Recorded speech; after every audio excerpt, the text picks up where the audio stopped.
I love shopping at Quince for their clothing. Hello, cashmere. But I'm also hooked on their home collection. Everything feels so elevated from their bedding to the towels, and it's surprisingly affordable. I'm cozying up for fall with Quince's Cotton Fisherman's Throw. It is so chunky and textured. It comes in 4 great colors. I chose the natural, and it works in every room in my home. In fact, I'm finding it in every room in my home because everyone loves it, and they're moving around with it. Quince has everything you need to upgrade your home for the fall.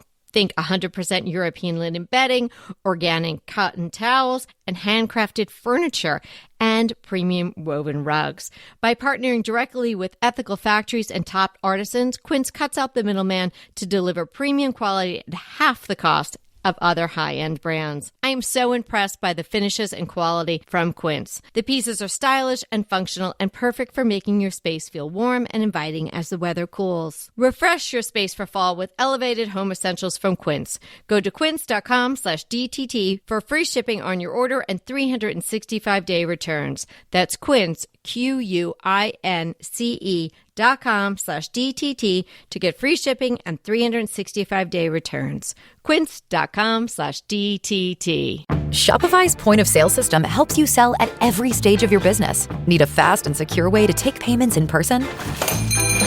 We've got you covered. How about card readers you can rely on anywhere you sell?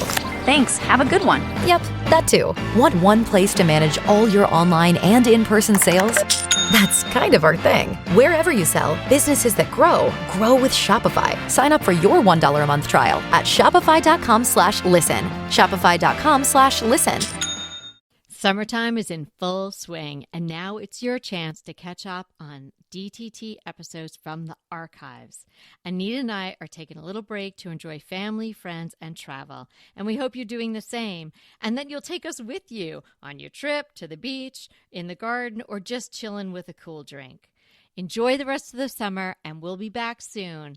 And until then, remember, we are here to inspire you to create a beautiful home. Let's get started with today's episode.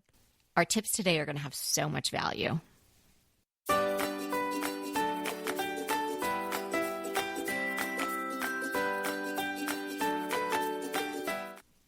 Hey everybody, I'm Kelly Wilkness here with Anita Joyce, and this is Decorating Tips and Tricks. Today we're talking about what really adds value to your home. Your home is your biggest investment, so you might want to spend some money improving it, renovations, adding some extras, but you definitely going to want a return on your investment. And today we're going to be talking about what will really add value to your home and give you that return on investment that you're looking for. Mm-hmm. And there's also the perspective of having personal return on investment. If you're in a home that you know you're going to be in for a very short period of time, you're going to want to be more aware of the amount of money that you're putting in with what you can expect to get back out of it. But if you're in the home for a long term, then you might have a lot more flexibility. You might be willing to spend a little bit more because you're going to get a personal return on investment, which is so important in your home. You know, even if somebody down the line doesn't like what you did, you've had years to enjoy it, and that's fine. So that's an important value asset as well. Well, I think buyers are looking for flexibility and they want the space to feel good. And you kind of touched on this already, but any of these updates you're doing, you want to keep them kind of generic if you're going to be selling your home soon. You want them to appeal to a broad audience. But if it's something that you're planning to be in your house for a long time, then you can have something maybe a little more specific to your particular taste, a little more niche. But a huge shift based on everything that we've all been through in recent years and the way people see their home, the way they live in their home, and then consequently what they'd be looking for in a home that they would be purchasing. And I 100% agree. People are looking for flexibility. They want the home just to feel good and have it sort of be balanced for their lifestyle. So whether that means working at home or if that means having maybe older relatives coming and living with you, there's all sorts of things that people are needing their homes to do now that they didn't need them to do years ago. And here's some information I found. A statistic: a well-maintained home gets 10% more when you sell it than one that's just in average condition, according to Thumbtack research. So there's a statistic for you. 10%, depending on what your house is worth, could be a lot of money. Yes, and that is really in the easier realm of just doing some tweaks and maybe some great decorating and just sort of styling it nicely. And we're definitely going to talk about that today. How could we not? But maybe we can kick it off with some of the bigger things. So if you're thinking about renovating, extending, increasing your home, I'd think long and hard about that. It's obviously going to require a lot of money, so a pretty big investment, and you're probably going to have to deal with permits and contractors and all of that. So you want to really think about, is increasing the square footage going to have the return on investment that you want?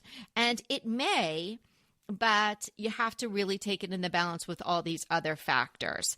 Of course, if you double the size of your home, it's probably going to be able to sell for a lot more, but it depends on the neighborhood. It depends on how well the work is done. And it depends upon, again, how much money you're putting into it to get that work done.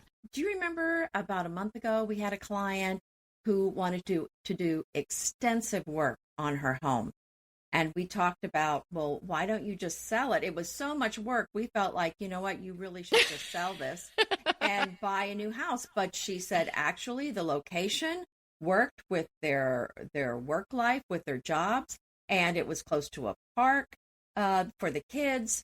And so in her case, I think it made sense just to stay there and make those renovations. And she felt like that the neighborhood would handle that in that she would get her money back. If you're thinking that you need more space, maybe think about first, how can you use the space that you have better? Can you reconfigure to have the home live larger and still have the same footprint and give you the space that you need for whatever that is, a home office, a gym, another bedroom, you have a baby coming, something like that. So are all the spaces that you have in the current footprint being used to their fullest potential? Can you figure out how to carve a space out? Do you have a basement that is unfinished? Do you have an attic that you could maybe go into and put some dormer windows or something like that? Do you have one of those bonus rooms? I had never heard that phrase before growing up on the East Coast. And then friends of ours were moving down to the Carolinas and various places around the country. And all of a sudden I kept hearing, and it has a bonus room. I was like, what goes on in there? That sounds interesting. And oftentimes it's not really an attic space, but it is sort of upstairs, and maybe it's got a dormered ceiling or something like that. So it maybe wouldn't be perfect for a bedroom for someone who's sleeping in there all the time, but that's a great home office. That's a great extra bedroom for a guest or something like that. Somebody's not in there all the time. So is your bonus room filled with Christmas bins or your cast off decor that you're not using right now? Think about the space that you have and how you can use it better. Such a smart thing to think about, because adding on to the square footage of your house is going to be one of the most expensive things you can do. And if you just look at the space you have, there might be a way to add a bedroom or make a bedroom bigger depending on what you need without increasing that footprint of your house. So I so agree with that. And I did want to go into a few things that you could do. Let's say if you just wanted to do something small to just kind of sell your house right away, according to Zillow, these are some of the best things that you can do. I just wanted to go through a few of these. One is to replace your garage door.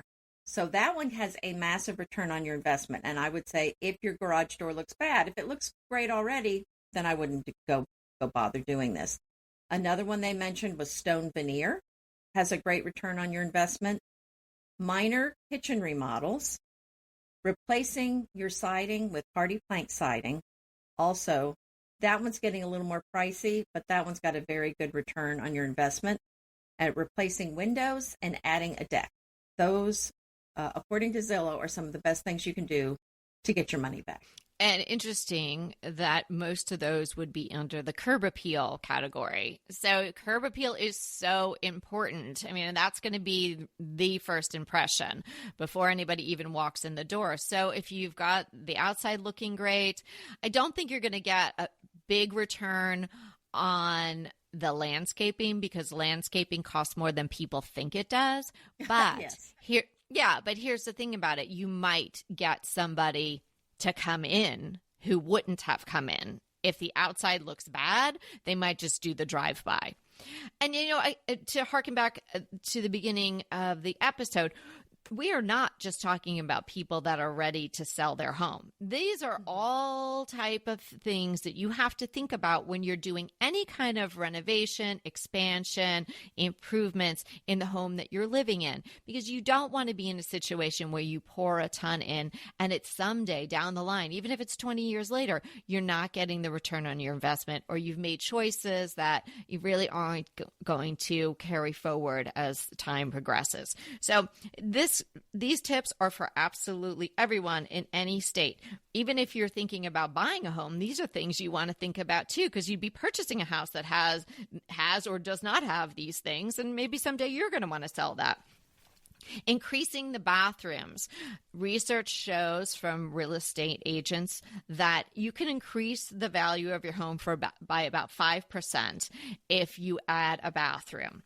Now, that could be a powder room, that could be a wonderful ensuite off the main bedroom, or this could just be something that you tuck in under the staircase, like a teeny tiny little tiny powder room, but it's still going to allow them to list your home with another bathroom, and that is going to put you in a different category. I think the number of bathrooms and the number of bedrooms tend to historically tick up the value of the home. Bathrooms are really critical because I remember growing up, there was one bathroom.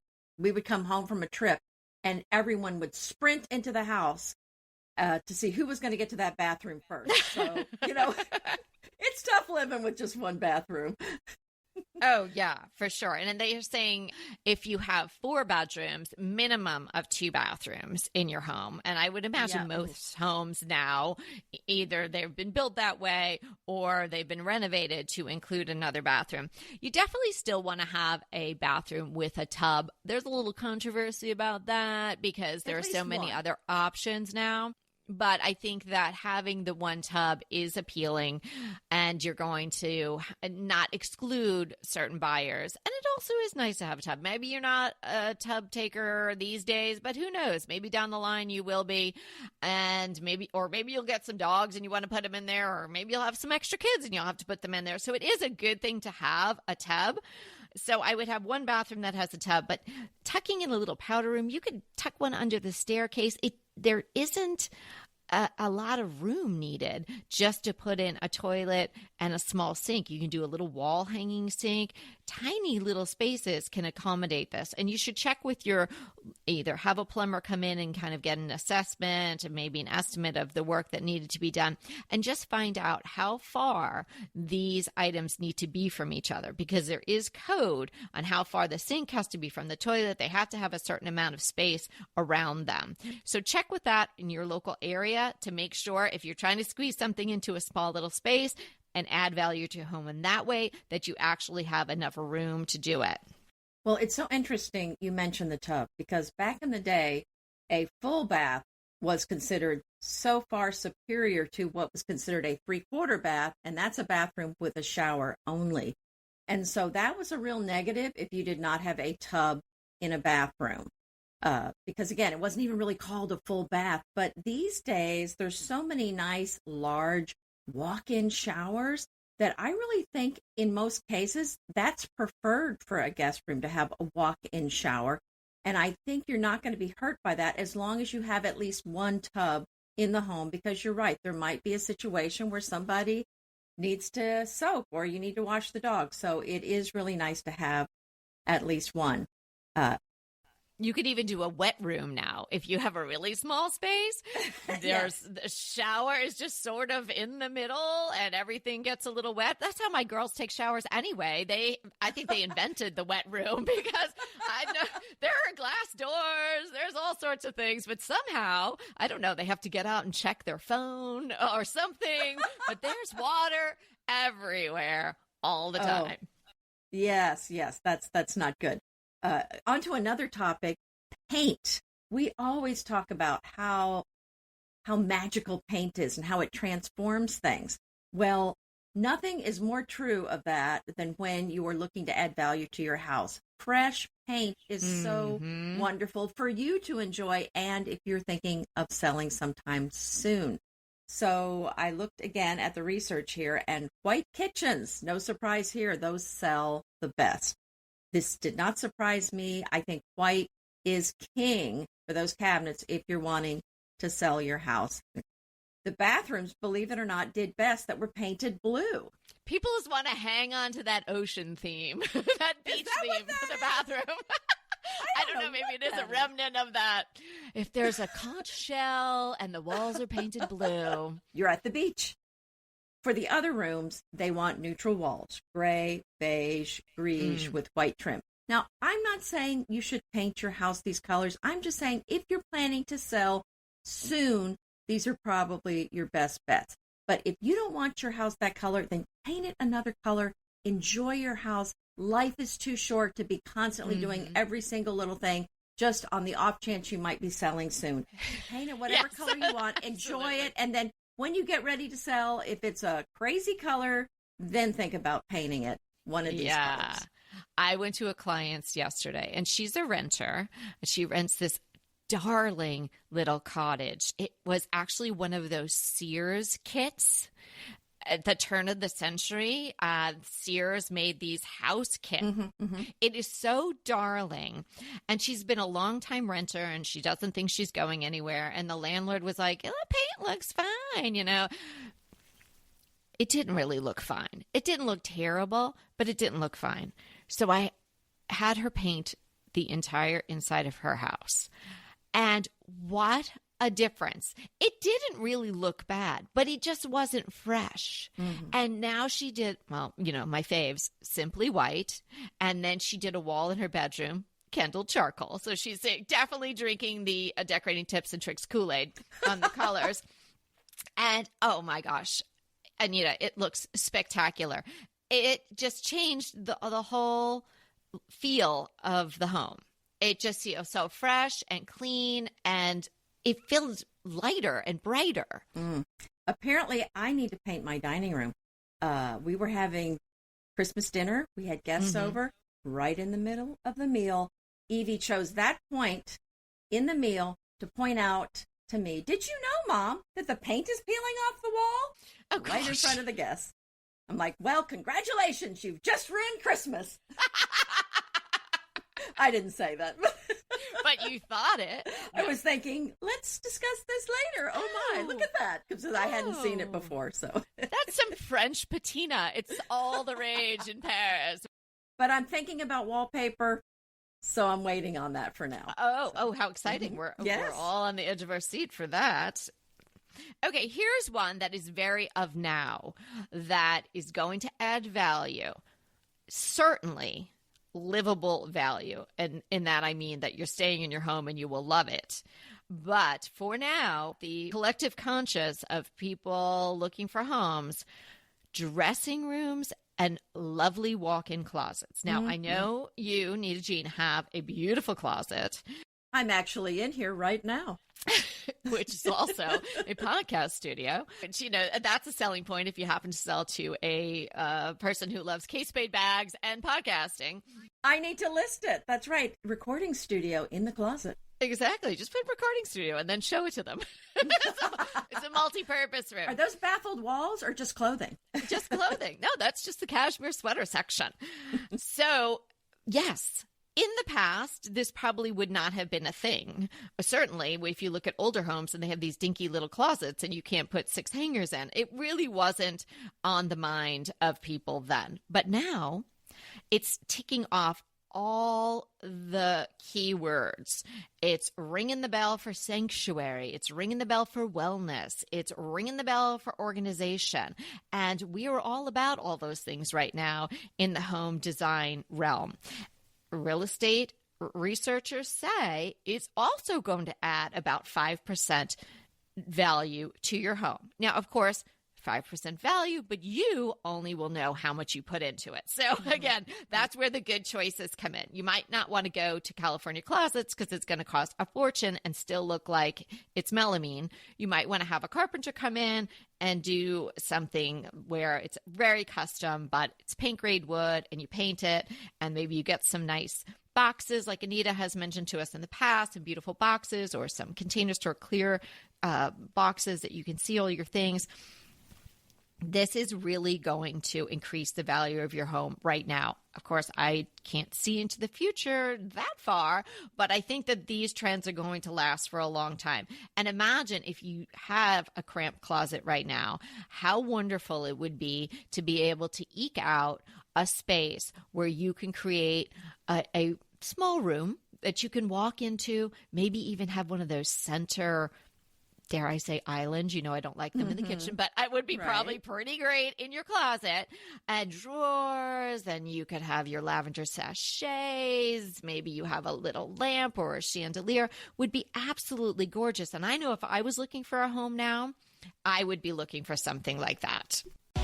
I earned my degree online at Arizona State University. I chose to get my degree at ASU because I knew that I'd get a quality education, they were recognized for excellence, and that I would be prepared for the workforce upon graduating. To be associated with ASU, both as a student and alum, it makes me extremely proud, and having experienced the program, I know now that I'm set up for success. Learn more at asuonline.asu.edu. Well, it's interesting you mentioned these closets because I love looking at homes. Who knows? At some point, I might find something I just have to have and move. But I do love looking at these new homes in Houston, and the new closets are incredible. They're really doing some stunning things with these beautiful closets, like you said, the island doors. The clothes are put behind doors. They're really, really beautiful. And then when you see a house that doesn't have that, it doesn't have the same feel to it. You just don't feel like you're in that luxury space, whereas the nice closets do. And then, the island is wonderful because then you have the drawer space. We have a wall of drawers in the back, and so I don't need a dresser in our bedroom. And then the top, we have doors, and that behind the doors, I have shelves and shelves where I have my shoes. So it's nice that all that is behind doors and drawers, so you don't have to look at it. And then we ended up putting a table, really kind of a desk in the center with two chairs. So I'm kind of glad that we didn't do the island because it's a little more flexible, and you know how we love flexibility. But you could even put a dresser in the space if there was not already an island. So I think that's a great idea.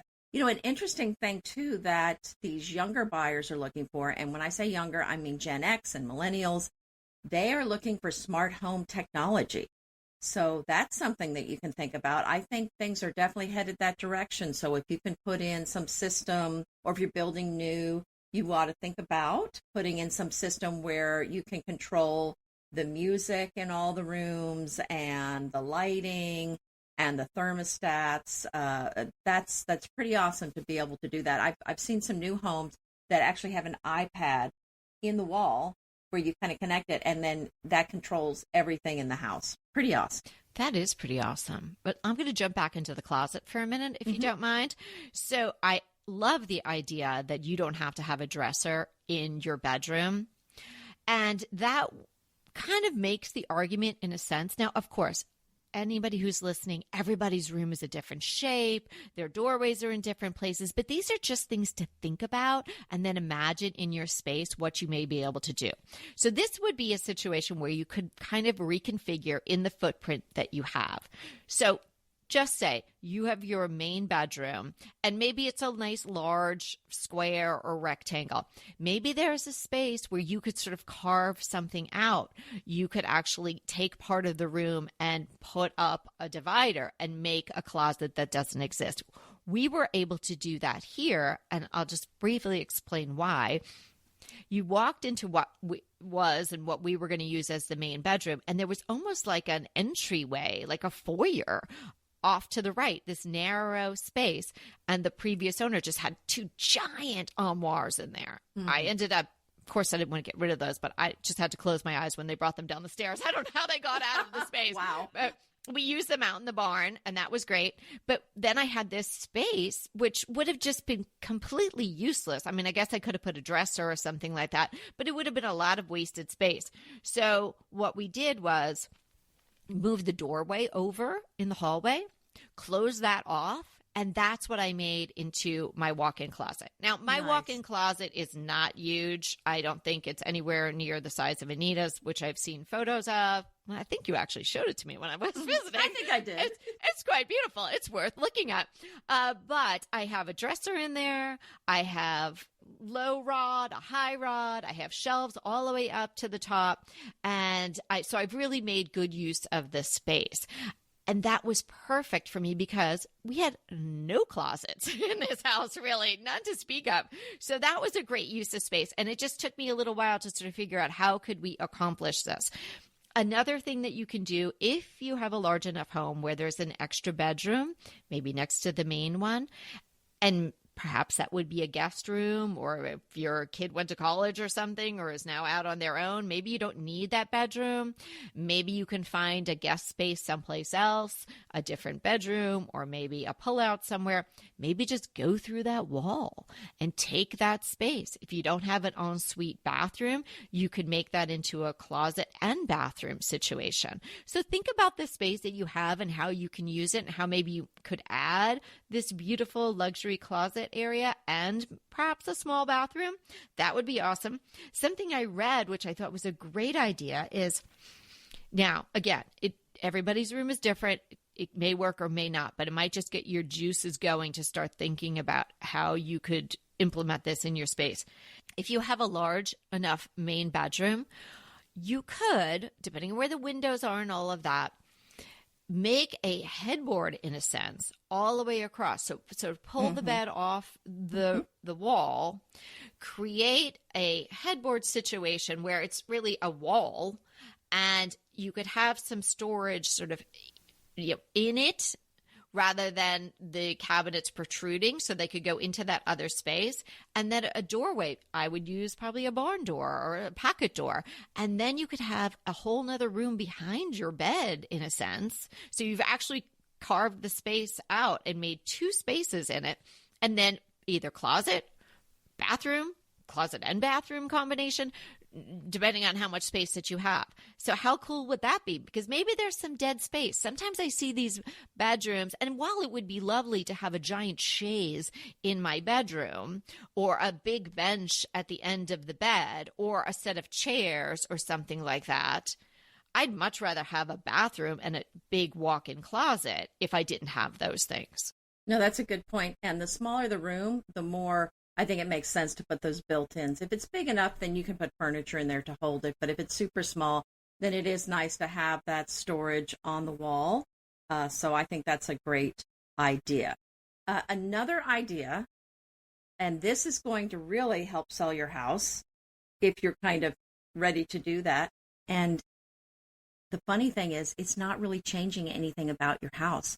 But this is something that you talk about all the time, Kelly, and that is adding mirrors to your room. And I mean mirrors that you would just take with you when you move. And why am I saying that? Because everyone wants a light, bright home. And the more mirrors in your house, the more it's going to reflect the light and the more it's going to appear light-filled. So that's a real trick of the trade. And I think that's great to do. Now, I'm hearing from Zillow that mirrored walls and ceilings are rising in popularity. But I am going to tell you, I have seen several houses like that, and I cannot tell you how yucky it felt. I do not like getting out of bed, walking past it every morning. I don't think so. Nobody wants to see that in the morning. Or laying in bed and looking up. Oh, no. No. I'm not sleeping in that room. No. That's got some bad juju. So anyway, but this is something you can do super cheap because guess what? You get to keep the mirrors. But it does make sense that would really make a difference in the house. Oh, yeah. Well, I mean, Versailles was such a dump before they added those mirrors. Well, isn't that the truth? Yes. So I definitely, and on my list was natural light, which is in accordance with what you're talking about with the mirrors. Mirrors are going to help bounce around the natural light. I'm always saying that to clients because I'll say, I want to add a mirror in here. And they'll be like, I don't want to look at myself all day long. I'm like, girlfriend, it's not for you to look at yourself. Okay. It's to bounce the light around. If it's just a mirror, you can avert your eyes. But if it's a whole wall, it's pretty hard not to see yourself. So you know, that's why I think a mirror you can train yourself to ignore, but I can't ignore myself walking past this whole wall. And there was one townhouse we looked at, and there were at least 3 places where they had a massive wall covered with mirrors. And I'm thinking, are you kidding me? Yeah, I don't know. I think I'm going to disagree with Zillow on that one. I don't think that. And plus, it would drive me crazy if there were fingerprints on it or something. I'd be all day with the, with the spray cleaner, right? All day long. So we've talked about lots of places. We talked about increasing square footage in various ways. We talked about bathrooms and walk-in closets and paint. Let's walk into the kitchen because we all know that is the heart of the home. And that's a place where people end up putting a lot of renovation improvement dollars. And you want to make sure that you're going to get a return on that. What really makes me super sad is when people have lived with a dumpy kitchen for so many years. Then they decide they're going to sell their house, and then they're running around trying to get cabinetry at a reasonable price. That the stone countertops are so expensive. Let me see if I can just get a remnant or something. And they put something together. It's not inexpensive, but it doesn't look great. And maybe the stone is dated. And the person who's going to come and look at the home is going to say, I don't want to pay for that kitchen because I'm going to tear it out and I'm going to create the kitchen of my dreams. So you have to be really careful here. And there are so many things that you can do to a kitchen to make it look much better if you're in the market. But here's the thing. If you're going to stay in your house for a long time and you have some money to spend on your home, I think the kitchen is a wonderful place to put it for the long term, for your long-term living there. You know, of all the things we've talked about today, where you're going to put some significant dollars in, I think the kitchen is a great place to do it so you can enjoy it. And then down the line, if you're going to sell the house, you're going to get some return on the investment. But you've already got the livability return on your investment because you've enjoyed it for X number of years. But please don't put yourself in this situation where you put up with a kitchen that you can't stand. It makes you sad for 10, 15, 20 years. And then you meet with a real estate agent and then you're running around trying to find countertops. Don't do that. So true. I agree with you 100%. And I think people do this. There's problems with their house. Maybe it's a kitchen, something else. They're living with things in disrepair. Then they get ready to sell it. The realtor says, you've got to fix this thing. So you've got to redo the kitchen a little bit. Then they do all this. Then they say, you know what? Why am I moving? And you think, why didn't you do this 10 years ago? You could have been enjoying it all of this time. So, I mean, that's certainly something to think about. And you were talking about the bathrooms a little bit earlier. What about just some small improvements? Again, you don't usually have to rip everything out. If you're wanting to just increase the value of your home, you usually don't have to rip everything out. So, for example, in your bathroom, you can swap out dated lighting, maybe redo the countertop, recaulk or reglaze the tub. Usually it does not require a massive job to redo that, especially if you're planning to sell soon. I mean, there's so many little things that you can do even around your house, like buff out or refinish your hardwoods, replace dated lighting, dated ceiling fans, paint your front door. There's so many small things like that you can do. And if it is close to the point where you're going to sell, get a good realtor. A good realtor is going to be able to go around your house and tell you exactly what you need to do. And they're going to have someone that can come in and do that work quickly. If your realtor can't help you with that, you have the wrong realtor. So go find somebody who can help you with that. A great tip right there. people are bombarded with pictures of beautiful homes, it's only going to increase and increase and increase that people are going to say, hey, there's something better out there and I want that for mine. Yes. And that increase plays into the tricky bit that we're talking about with the kitchen, right? So if somebody's that interested, or that many people are interested in kitchen home improvement, then they know kind of what they're looking for. And so they want certain things in their kitchen. But if you go and just slap together what you think is going to be a good kitchen just for the point of selling it, they already have their dream kitchen. They've been searching. They're not going to want your brown granite that you got on sale because nobody wants that anymore. And you just put in because you wanted to freshen up your kitchen, right? So yeah, it's a very tricky space. And the point being with the kitchen too is the fixtures are more permanent. I would venture to say that many people, although you did move from a house because you didn't like the paint color, so you're an outlier. There were other issues. I think there might be. We love that. But most people they realize, that's just paint. Maybe I don't like the blue they picked, or, the bedrooms are peach. Yeah, I don't like that. They understand they can fix that pretty easily.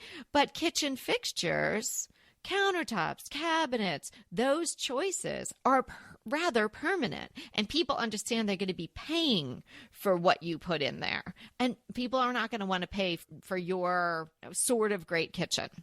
Right. So if you've got a kitchen and if you've got a kitchen, which most people do, if you have a kitchen that needs some improving and you think maybe you're going to sell your house in the next few years, just do these things that Anita was just mentioning with regard to the bathrooms. Maybe change the faucet. Maybe paint the cabinetry. Maybe change a window. Maybe if there's a small door to the back of the house and you have a lovely yard, maybe make it a bigger door with side lights or a slider if possible. Add that deck that Zillow talked about. Do things like that are going to change the feel of the room by either adding natural light or making it look really fresh and clean. And then people say, oh, this is fine. I could live with this. And then I'm going to make my dream kitchen in a year or two. So that's how I would approach a kitchen if I needed repairs and I was going to be thinking about moving in the next couple of years. But if you're going to be in the house for the long term, make classic choices. You can't go wrong with that. I mean, we have endless episodes about how to create a beautiful classic kitchen. And so Anita maybe can link some of those in the show notes and you can check those ideas out. But you want to make good choices in there because they are pretty permanent. Absolutely. I agree with you 100%. And I speak as someone who has a farm that has that brown speckled granite countertop that I really would like to replace sometime soon. Flooring. That is actually one of the top returns on investment is either refinishing your hardwood floor or putting in a new floor. And that is according to the Wall Street Journal. It unifies the space, cleans it up. Depending on the flooring that you choose, it can really add character to the home. It could give it a sense of grounding, because it's got a little patina. It might give an otherwise sort of spec home a different dimension if you've got really beautiful flooring. So that's something to really consider. And I know I love when a home is pretty much all the same flooring. Obviously you might have something different in the bathrooms or maybe even in the kitchen, but it really does make the space feel bigger and unifies all the rooms. Here's something interesting people do, and that is to convert a garage to a bedroom. We see that a lot when it's a neighborhood that has very small houses, maybe with a 2-bedroom, and they're wanting to eke out one more bedroom, and they convert that garage to a bedroom. This, again, according to Zillow, this can add 10 to 20% to your house. However, would I buy a house that did not have a 2-car garage? No, I would not. But that's me. But I don't know, where do you put your lawnmower and all that other stuff? I don't know. Yeah, that is something that's pretty tricky. You have to think it through. So if you took your kid's bedroom to make yourself a gorgeous walk-in closet and ensuite bathroom, and you have to put your kid in the garage, then where do you put the mower, right? Maybe you don't have a mower. Maybe you have somebody who comes and mows. So yeah, you have to think about how you live. Do you have a lot of tools? Or maybe you have just a broom and you could put that in a closet somewhere. So it may work for you. The thing about the garage conversion is some municipalities require that you had a usable for cars garage. Wow. And you had to have certain spaces based on the square footage of your home. In California, a lot of times people don't use their garage. I would say most people, unless you're like Jay Leno, you're not really using your garage. He has like 4,000 cars or something like that. Right. People are using their garages for other things. Now, during the early part of the pandemic, we made our garage into a gym, and I couldn't be happier with that. We never put the car in there anyway. You did? Now, why did you not put your car in there? Well, it's a very long driveway. It's always sort of, we're going out the next day in it and to pull it all the way in and pull it all the way out. We rarely did it. I think when we had, and particularly before we got the electric car, we might have put it in there more, but now we have the charger is in the driveway. Mm-hmm. And okay. I plug the car in there, so I don't even plug it in. Wouldn't even plugged it in the garage. The way we live, we'd like to work out all the time. We were going to the gym, then you couldn't go to the gym anymore. And I said, hey, why don't we just do this? Oh, right.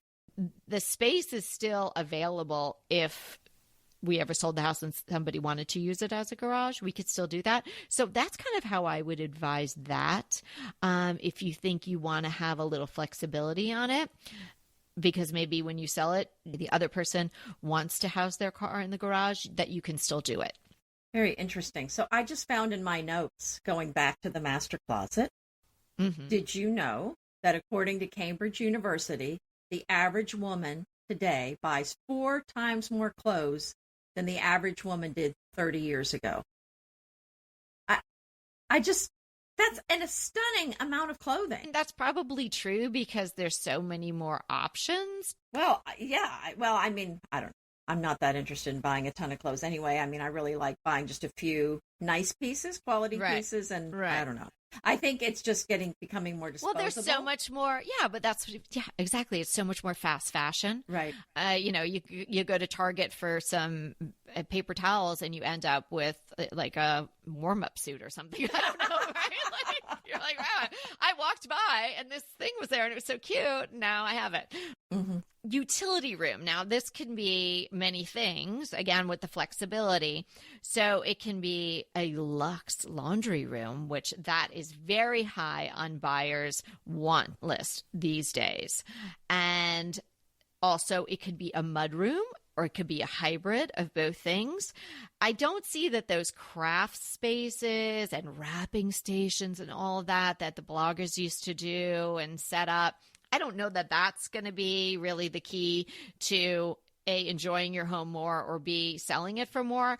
But I think a beautiful laundry room that is very functional and place to maybe store kids' backpacks. And if you live in a place where there's weather, or maybe for their boots, or a place where you can put your dog leashes and things like that. Along the dog line, I don't think those dog washing stations I think they're just too niche. You have to have a certain size dog, right? And like, what are you going to do with that if you don't have a dog? Wrap them in the wrapping paper then. Exactly. Just all in them one space.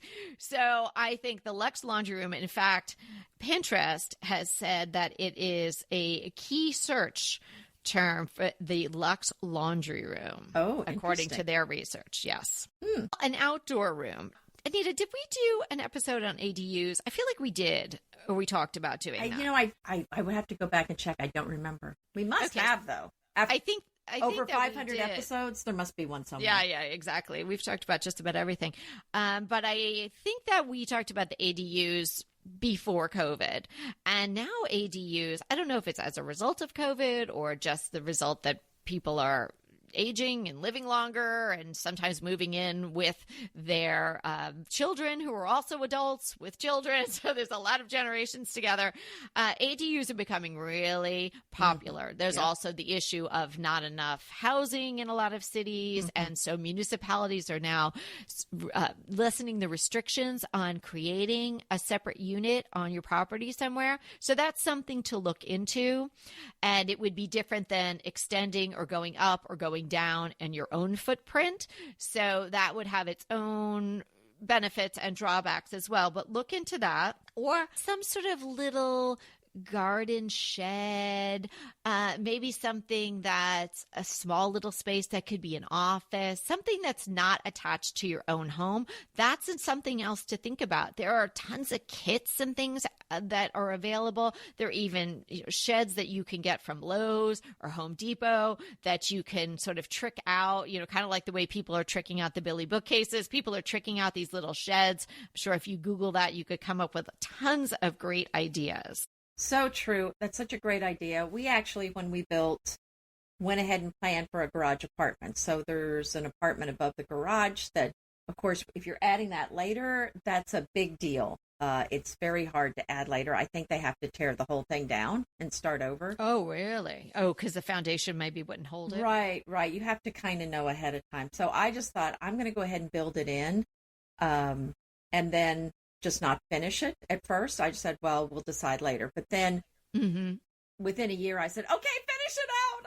I want it. And we have used it so much. I had no idea how much that was going to be used. Our daughter Evie stays there when she comes back. We've used it as a work from home space. I've used it. It used to be my old recording studio, and, Kevin's used it to work in. So it has been such a valuable space. And really, I feel like one of the best decisions that we made on this house. Well, that is a good note to finish the topic on. So what are we defining today? I had so much fun with the transferware that today I thought we'd talk about Chintzware. Well, dishes. Pretty soon we're just going to be talking about dishes, okay? We all see it coming. I'm just working it in delicately here and there. But it's an interesting topic because it's such a distinctive look, this Chintzware. It's china or pottery covered with a dense all-over pattern of flowers. So it's similar to a chintz textile pattern. So you've seen, about probably a chintz fabric. So Chintzware is pottery or dishes that has this pattern that's just very dense. And it's just so cheery and beautiful and very unique. Most dishes don't look like this. The main firms making Chintzware were English. Some of the most famous producers were Royal Winton, James Kent, Lord Nelson, and Crown Ducal. And they were mostly produced between 1920 and the 1960s. But in 1996, 3 books were published all at the same time that made Chintzware super hot in the 90s. So Royal Winton and James Kent began making these pieces again. And then, I don't know if you remember, in 1998, Victoria Magazine started offering numbered pieces in the wellback pattern in the ascot shape to their readers. And it was in every issue. Do you remember seeing those? I don't remember seeing that, but I could totally picture them doing that. And that's such a sort of like a throwback. I remember when, depression glass was given out at gas stations and stuff? Yes. That's kind of interesting. Okay. I mean, not that you remember like you were there, but well, my dad worked for Philips. And so all of the stuff that got handed out, we ended up with it, those things. So yeah, we had Philips 66 glasses that were had the starburst on them. And they didn't say Philips on them, but yeah, I had all that stuff. So yeah, I know all about that. But yeah, this was kind of a very cheery pattern. And anyway, I actually have some of those Welbeck pieces. I didn't get them from Victoria Magazine, but I bought them, I think, in TJ Maxx in the 90s.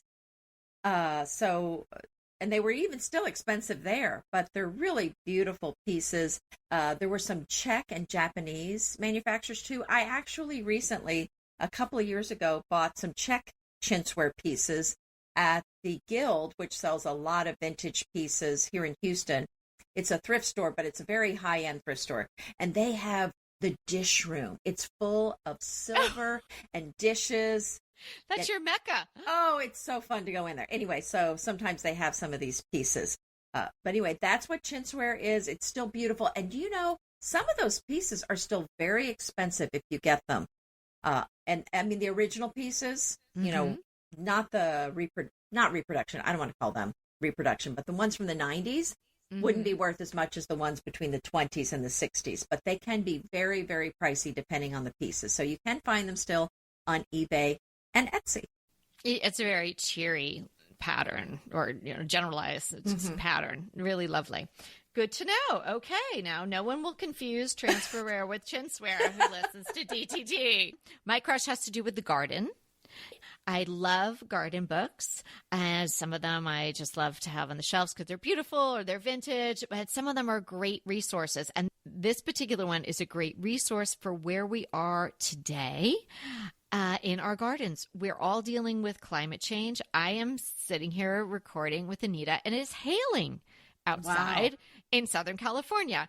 I don't know if that's just a freaky thing, but it feels like the weather's changing a little bit, and it's definitely been colder lately. I'm thinking maybe even next year I might try peonies if we keep getting these cold snaps, because I might be able to grow them, whereas normally it would not get cold enough for them here. So a book like this one, The Climate Change Garden, will help you figure that all out. It's down-to-earth advice for growing a resilient garden in our current climate, or as our climate is changing. So it's all about working with the natural world to create a productive, low-maintenance, I like that, and climate-savvy garden that's capable of standing strong against the effects of climate change. Obviously, gardening and weather are inextricably tied, and the things that you have planted or known you could plant and would do well may not do well anymore, but maybe there'll be other things that you could try. Like maybe I can try those peonies someday. So I will put the link in the show notes to the Climate Change Garden. So my crush are some super cute leopard print hand towels I found at World Market. And they're kind of a gray and tan color, and they have some texture to them. Really charming. $9.99 a piece, and I got some for our powder room downstairs so our guests can enjoy them. They're really charming. Oh, I love animal print. Always in style. Thanks so much for hanging out with us. And remember, we're here to inspire you to create a beautiful home. Until next time. Want to talk to us? Well, we really want to talk to you. So let's schedule a design consult. Anita and I are here to give you individualized, actionable advice on how to create the beautiful home you want and deserve.